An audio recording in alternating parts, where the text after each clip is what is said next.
La société a voulu qu'elles se cachent, mais elles ont décidé de briller. Avez-vous déjà croisé quelqu'un dont l'apparence est si extraordinaire qu'elle semble tout droit sortie d'un film ? Aujourd'hui, préparez-vous à un compte à rebours fascinant. Voici 14 femmes dotées des caractéristiques physiques les plus rares et uniques au monde. Leurs parcours vont littéralement vous laisser sans voix. Elles prouvent à tous qu'être différent est en réalité le plus beau des super-pouvoirs. Avant de découvrir ces destins incroyables, si vous êtes nouveau ici, pensez à vous abonner et à activer la cloche des notifications. On commence tout de suite. Numéro 14. À première vue, le bras massif de cette femme semble impossible. Mais il y a en fait une véritable maladie derrière cela. C'est ce qu'on appelle la macrodystrophia lipomatosa, un trouble très rare où un membre s'agrandit de manière anormale en raison d'une croissance incontrôlée de graisse et de tissus osseux. Seule une poignée de cas a déjà été enregistrée. Mais pour ceux qui vivent avec cela, la lutte est bien réelle et la vie devient un énorme défi quotidien. Parfois, la vérité peut être beaucoup plus étrange que la fiction. Que pouvez-vous dire à ce sujet ? N'hésitez pas à partager vos réflexions dans les commentaires ci-dessous. Numéro 13. Préparez-vous à rencontrer une jeune femme très extraordinaire, originaire de Thaïlande, nommée Supatra Sasuphan. Son histoire est de celles qui vous inspireront et toucheront très profondément votre cœur. Supatra détient le grand record du monde Guinness de la fille la plus poilue du monde. Et laissez-moi vous dire, son histoire est une belle leçon d'incroyable résilience et de grand amour de soi. Elle a fait face à des défis majeurs que la plupart d'entre nous ont du mal à imaginer. Supatra est née avec une affection génétique extrêmement rare, appelée le syndrome d'Ambras, qui provoque une croissance excessive et incontrôlable des poils sur tout le corps. Cette pathologie, également connue sous le nom de syndrome du loup-garou, est extrêmement rare et ne touche qu'une poignée de personnes à travers le monde. En grandissant, elle a dû faire face à de très nombreux regards fixes, des chuchotements et même à du harcèlement cruel en raison de son apparence. Les enfants peuvent être très cruels et Supatra a dû endurer beaucoup de commentaires blessants et un grand isolement au cours de ses toutes premières années. Mais Supatra possède une immense force intérieure, une lumière vive qui brille si intensément en elle. Elle a trouvé un grand réconfort auprès de sa famille et de ses amis très solidaires qui sont restés fermement à ses côtés, l'aidant à voir sa propre valeur et sa véritable beauté. Au lieu de laisser la négativité l'abattre, elle a pris la grande décision d'embrasser sa différence et de montrer au monde entier que le fait d'être différent est quelque chose de magnifique. Elle a appris à s'aimer exactement telle qu'elle est, et cela a fait toute la différence. Et vous savez quoi ? Le monde entier l'a écoutée. Le courage et la confiance de Supatra ont rapidement attiré l'attention des médias et elle a commencé à partager sa propre histoire sur diverses plateformes. L'histoire de Supatra a touché des cœurs partout dans le monde. Des gens de différents pays et de différentes cultures l'ont contactée pour lui exprimer leur grande admiration et leur soutien indéfectible.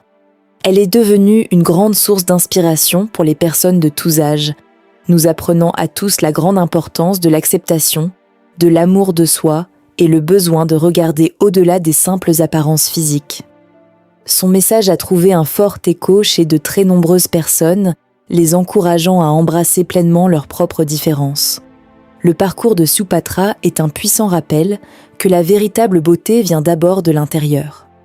Il ne s'agit pas de s'intégrer strictement aux normes fixées par la société, mais plutôt d'être vrai envers soi-même. Il s'agit d'accepter tout ce qui nous rend uniques et de célébrer fièrement nos différences. L'histoire de Supatra nous enseigne que notre grande différence est notre force, et en s'acceptant pleinement, on peut inspirer beaucoup d'autres personnes à faire exactement de même. Numéro 12, le peuple Kayan, également appelé les Padang, est un sous-groupe de l'ethnie des Karen rouges, originaire des États de Shan et Kaya du Myanmar. Aujourd'hui, bien que la plupart vivent encore au Myanmar, un plus petit nombre, environ 600 personnes, résidant dans des villages très spéciaux du nord de la Thaïlande, où leur tradition culturelle tout à fait unique est devenue une grande attraction touristique. Dès l'âge de 5 ans environ, les jeunes filles, Kayan commencent à porter des colliers en laiton autour du cou, ajoutant de nouveaux anneaux au fur et à mesure qu'elles grandissent. Les anneaux n'allongent pas réellement le cou, mais poussent plutôt les clavicules vers le bas et compriment sévèrement la cage thoracique, créant ainsi la grande illusion d'un cou beaucoup plus long, parfois jusqu'à 38 cm, 15 pouces. Les raisons de cette pratique séculaire restent encore débattues. Certains affirment que c'est une grande marque de beauté. D'autres croient que cela protégeait les femmes des attaques mortelles de tigres. Tandis que certains relient cette pratique à des mythes locaux voulant ressembler aux dragons, qui sont très importants dans leur folklore ancestral. Au cours des dernières années, la tradition a considérablement décliné au Myanmar, de nombreuses jeunes femmes retirant leurs anneaux en raison de la modernisation et de l'évolution de la société. En Thaïlande, cependant, les colliers sont devenus un élément central du tourisme. Les visiteurs payant pour prendre des photographies et acheter des objets d'artisanat local. Cela a apporté une source de revenus, mais a également suscité une énorme controverse. Les détracteurs affirment que ces villages à long cou peuvent ressembler à de véritables zoos humains, où certaines femmes ont une liberté de mouvement limitée et manquent d'un accès approprié à l'éducation ou à des soins de santé adéquats. La grande tradition des longs coups des Kayanes reste l'une des pratiques culturelles les plus frappantes et les plus débattues au monde. Un mélange complexe de beauté, d'identité et de grandes controverses qui continuent de captiver la grande fascination mondiale. Numéro 11. Ensuite, nous avons Lizzy Velasquez, un nom devenu totalement synonyme de résilience et d'inspiration. Voyez-vous, Lizzy est née avec une maladie génétique rarissime qui l'empêche totalement de prendre du poids. Cette condition, connue sous le nom de syndrome lipodystrophique de type progéroïde et marfanoïde, ne touche qu'une toute petite poignée de personnes à l'échelle mondiale. Elle est littéralement unique au monde, non pas seulement à cause de son état de santé, mais à cause de son esprit totalement indomptable. Mais laissez-moi vous dire, cette femme est une véritable force de la nature. Son énergie et sa grande passion sont presque palpables, et elle a une incroyable capacité à créer des liens avec des personnes de tous les horizons. Et parlons de résilience. Le parcours de Lizzy n'a vraiment pas été facile, mais sa détermination sans aucune faille est tout bonnement remarquable. Lizzy a traversé de terribles épreuves. Elle a fait face à des défis inimaginables, tant sur le plan physique qu'émotionnel. Elle a été victime d'un harcèlement très implacable durant son enfance et a même été cruellement surnommée la femme la plus laide du monde sur Internet. Internet peut être un endroit extrêmement cruel, et Lizzy en a malheureusement fait les frais. Pouvez-vous imaginer cette grande cruauté ? Les mots si durs et les moqueries incessantes auraient pu briser n'importe qui. Mais Lizzy, elle, n'a pas laissé les haters la briser. Au lieu de cela, elle a utilisé toute leur négativité comme un vrai carburant pour la faire avancer encore plus loin. Elle a transformé toute sa douleur en un véritable but de vie, utilisant sa grande plateforme pour se battre pour les autres, pour diffuser un très fort message de gentillesse et d'acceptation de l'autre. Son grand travail de plaidoyer a eu un impact très significatif sur de nombreuses campagnes anti-harcèlement dans le monde entier. Elle a cet incroyable esprit, cette énergie si contagieuse qui illumine littéralement une pièce entière. Son rire et sa grande positivité sont vraiment contagieux, et son message est si important, en particulier dans le monde d'aujourd'hui. À une époque où les réseaux sociaux mettent bien souvent en valeur une beauté superficielle. Numéro 10, Devon Murk, originaire de Géorgie aux États-Unis, est né avec une pathologie extrêmement rare appelée le syndrome de Mayer-Rokitansky-Kusterhauser, MRKH. Cela signifie qu'elle est venue au monde sans canal vaginal, sans col de l'utérus, et avec un utérus sous-développé. Elle a découvert cette vérité bouleversante à l'âge de 12 ans seulement, lorsque les médecins lui ont révélé qu'elle ne pourrait jamais concevoir d'enfant de manière naturelle. À l'adolescence, Devon a dû lutter contre un profond sentiment de honte et le harcèlement scolaire, ayant constamment l'impression de ne pas être normale. Mais plutôt que de se terrer dans le silence, elle a choisi de se battre. Elle a subi une chirurgie reconstructive visant à créer un canal vaginal à l'aide de greffes de peau prélevées sur son propre corps. Un processus long et douloureux qui a exigé un immense courage lors de la convalescence. Plus tard, les médecins ont découvert que malgré sa condition, Devon possédait toujours des ovaires fonctionnels, lui donnant l'espoir de pouvoir un jour avoir un enfant biologique grâce à la FIV et à une mère porteuse. Aujourd'hui, Devon est heureusement marié et utilise sa visibilité pour sensibiliser le public aux femmes souffrant de troubles de la reproduction rares, démontrant au monde entier qu'être différente ne signifie pas avoir moins de valeur. Son parcours est la preuve éclatante que la beauté et la force ne se définissent pas par la perfection, mais bien par la persévérance, le courage et l'amour de soi. Numéro 9, Malé Dwangdi, originaire de Thaïlande, a été reconnue un jour par le livre Guinness des records comme la femme la plus grande du monde. Elle est née avec une très rare tumeur de la glande pituitaire, une pathologie qui a poussé son corps à libérer des quantités excessives d'hormones de croissance, entraînant une taille extrême et totalement incontrôlable. Au fil des années, Malé a grandi pour atteindre la taille remarquable de 212 cm, soit près de 7 pieds, faisant d'elle non seulement la femme la plus grande de Thaïlande, mais aussi l'une des plus grandes jamais enregistrées au monde.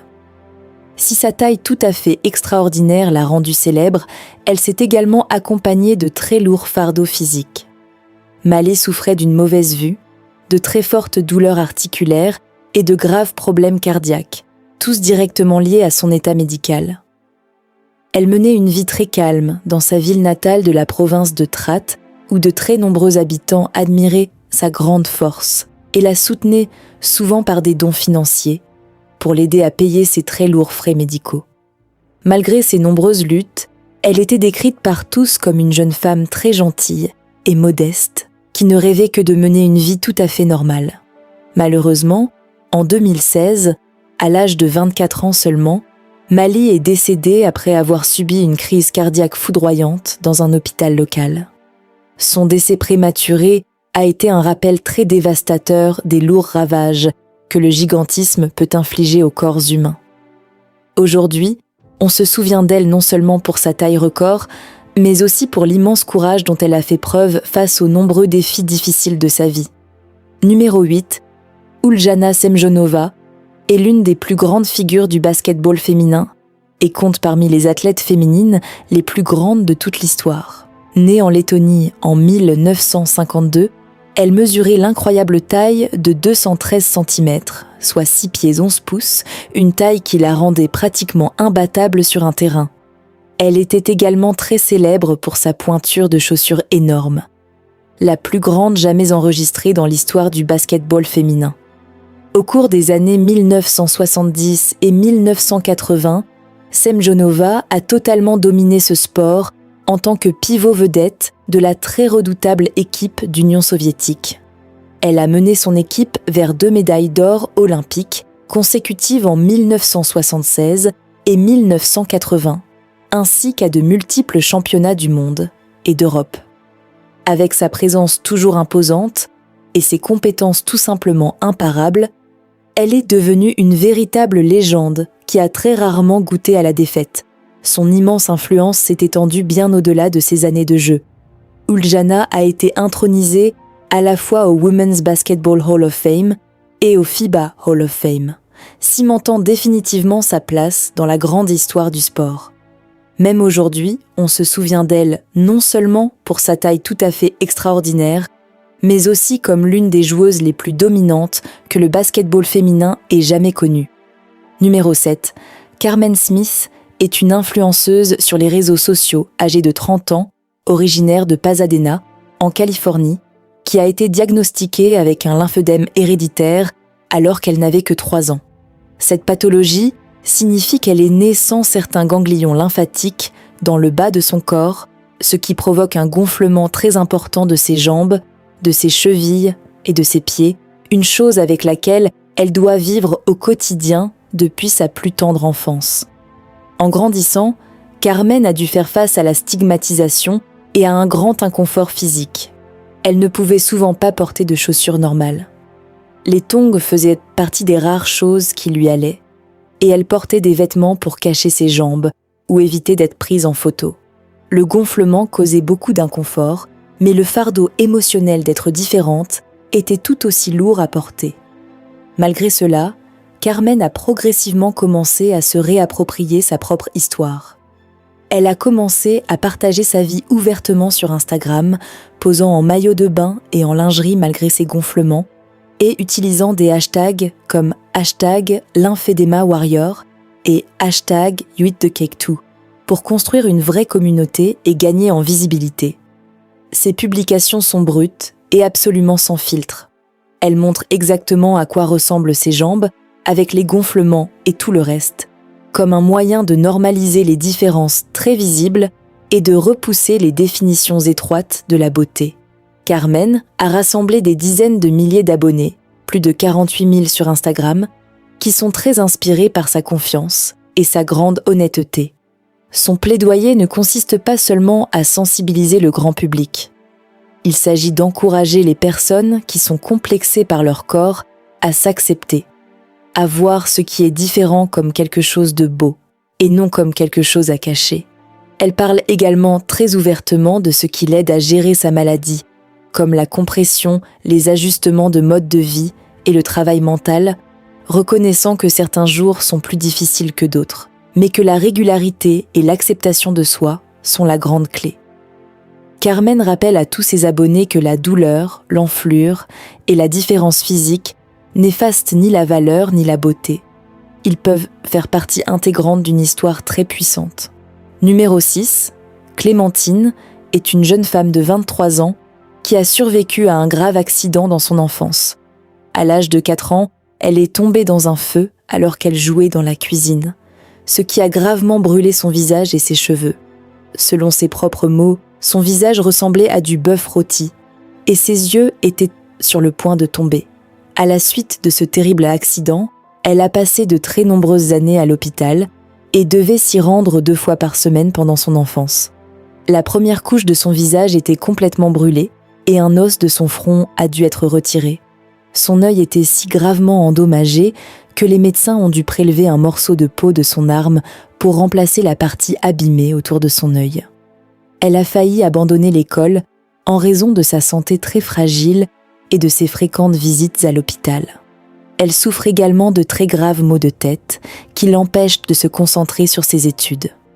Clémentine confie qu'à cause de son apparence, les gens la harcèlent cruellement, l'évitent et la comparent à un animal. En conséquence, elle n'a jamais pu avoir de relation amoureuse. Malgré ses immenses défis, elle a développé une énorme confiance en elle et ne se soucie plus du tout de ce que les gens disent d'elle. Elle souhaite plus que tout poursuivre ses études pour devenir experte comptable professionnelle. Numéro 5, Melissa Blake, née en 1981, est une écrivaine, journaliste, grande militante américaine pour les droits des personnes handicapées et influenceuse très active sur les réseaux sociaux, vivant à DeKalb, dans l'Illinois. Vivant avec le syndrome de Freeman-Sheldon, une maladie génétique très rare des os et des muscles qui affecte également les traits de son visage, Blake a enduré plus de 25 opérations chirurgicales tout au long de sa vie. Elle a obtenu son diplôme de journalisme à l'Université de Northern Illinois en 2005 et a passé près de 5 ans à rédiger une chronique hebdomadaire dans un journal, couvrant avec passion la vie de famille, ses propres réflexions et la culture pop. Blake a fondé le blog de style de vie So About What I Said en 2008, où elle discute très ouvertement du handicap, des relations, du style de vie et de la culture pop avec beaucoup d'honnêteté et d'humour. Ses écrits très appréciés sont apparus dans des publications de premier plan, notamment le New York Times, le Washington Post, CNN Opinion, Good Housekeeping, Glamour, Cosmopolitan, Harper's Bazaar et Health. Elle a également gagné en visibilité et suscité de grands débats grâce à sa campagne virale #MyBestSelfie, une série de selfies quotidiens publiés en réponse directe au harcèlement en ligne qu'elle subissait, visant à revendiquer avec force l'acceptation de soi et la grande fierté d'être handicapée. En mars 2024, Blake a publié son livre Beautiful People, My Trees Truths About Disability, qui explore l'accumulation quotidienne du capacitisme et le lourd récit que la société impose bien trop souvent aux personnes handicapées. Le livre a remporté une très belle reconnaissance, y compris un très prestigieux prix Alex au début de l'année 2025. Numéro 4. Préparez-vous à être grandement inspiré par l'incroyable Tatiana McFadden, une athlète paralympique qui ne se contente pas de battre des records, elle les pulvérise totalement. Née avec le spina bifida, le voyage de Tatiana a commencé dans un orphelinat reculé en Russie, où elle a passé les 6 premières années de sa vie sans aucun fauteuil roulant, utilisant uniquement ses bras pour se déplacer sur le sol. Mais tout a radicalement changé lorsqu'elle a été adoptée par une femme absolument extraordinaire, nommée Deborah McFadden, qui lui a offert un foyer très aimant et tout le soutien dont elle avait besoin pour s'épanouir. Deborah a vu le grand potentiel de Tatiana, et non ses limitations physiques, et l'a fortement encouragée à s'impliquer dans le sport. Tatiana s'est découvert une immense passion pour les courses en fauteuil roulant, et depuis, elle n'a jamais regardé en arrière.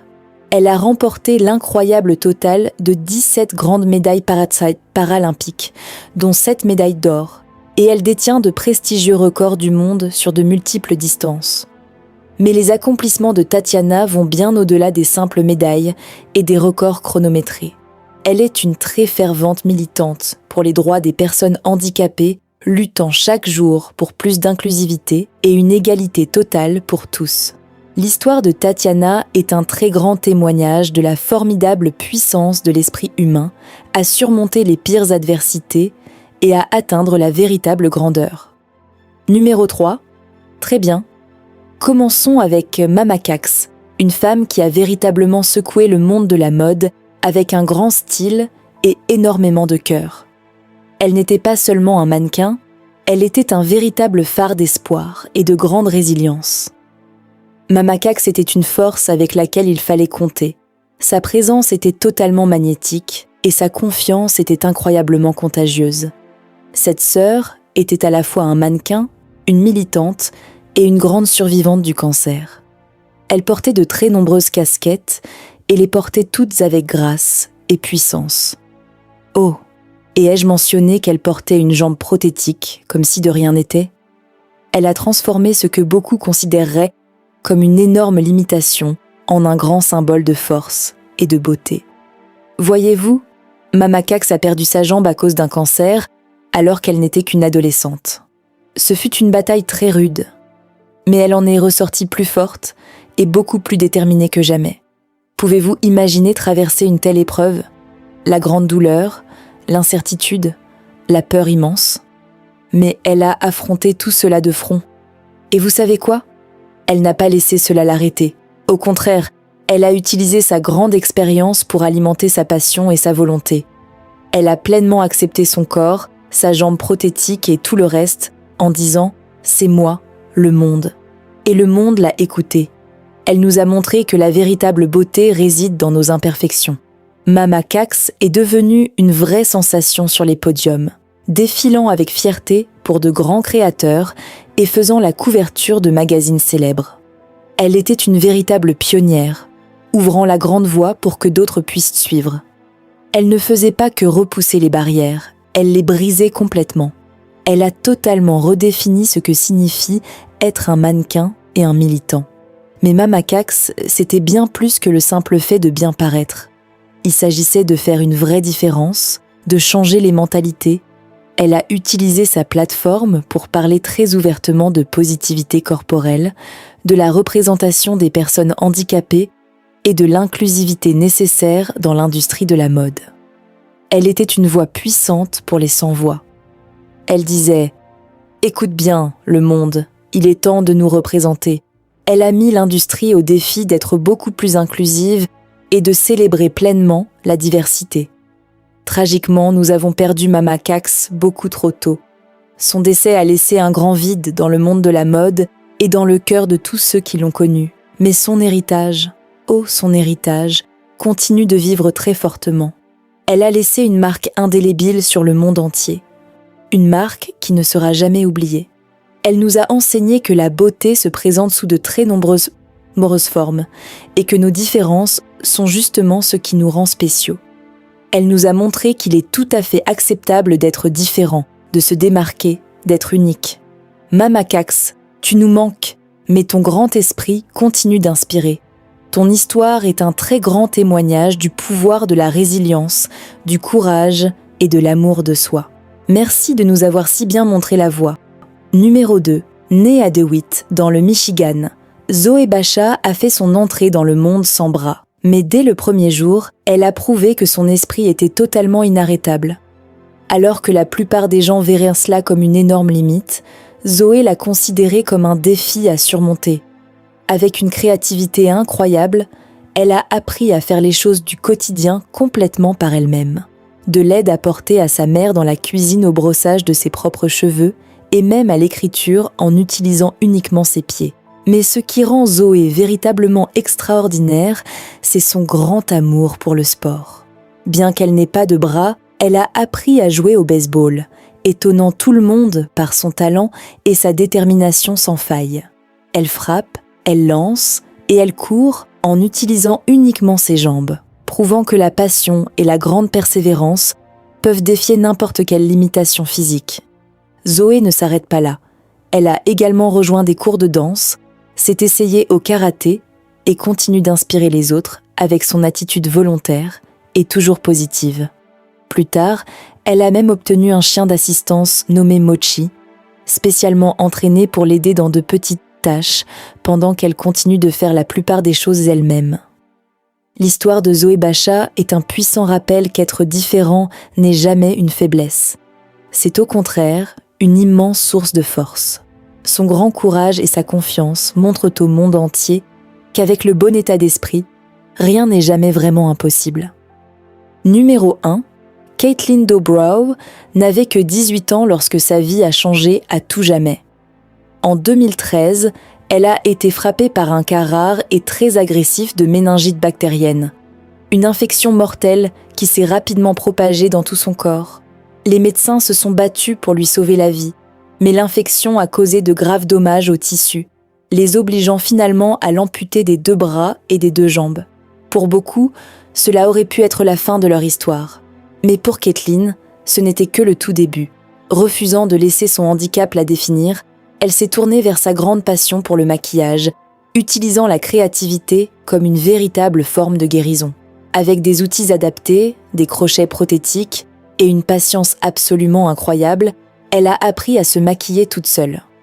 Ce qui a commencé comme un simple exutoire personnel s'est très vite transformé en un grand mouvement mondial. Caitlin a commencé à mettre en ligne ses tutoriels de maquillage sur YouTube et Instagram, où son courage et sa positivité ont rapidement attiré l'attention.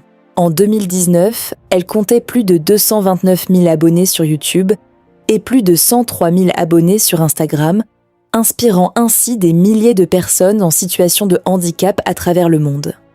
Son message est simple, mais très puissant. La beauté ne réside pas dans la perfection. Elle réside dans la confiance en soi, la créativité et un grand courage. Caitlin Dobrow a prouvé que même après avoir perdu tant de choses, elle pouvait toujours briller plus fort que jamais, devenant un véritable symbole de résilience et d'amour de soi. Chacune de ces femmes incroyables prouve une vérité profondément puissante, que la beauté se présente sous de très nombreuses formes et que nos différences sont justement ce qui nous rend véritablement uniques au monde. Des conditions médicales très rares aux transformations totalement incroyables, elles nous rappellent que la force, le grand courage et la confiance en soi brillent bien plus fort que la simple perfection. Si vous avez été grandement inspiré par leurs histoires, n'oubliez pas d'aimer, de partager et de vous abonner pour découvrir d'autres histoires étonnantes de personnes réelles qui redéfinissent complètement ce que signifie être unique. Merci d'avoir regardé et n'oubliez jamais qu'être différent est précisément ce qui vous rend extraordinaire.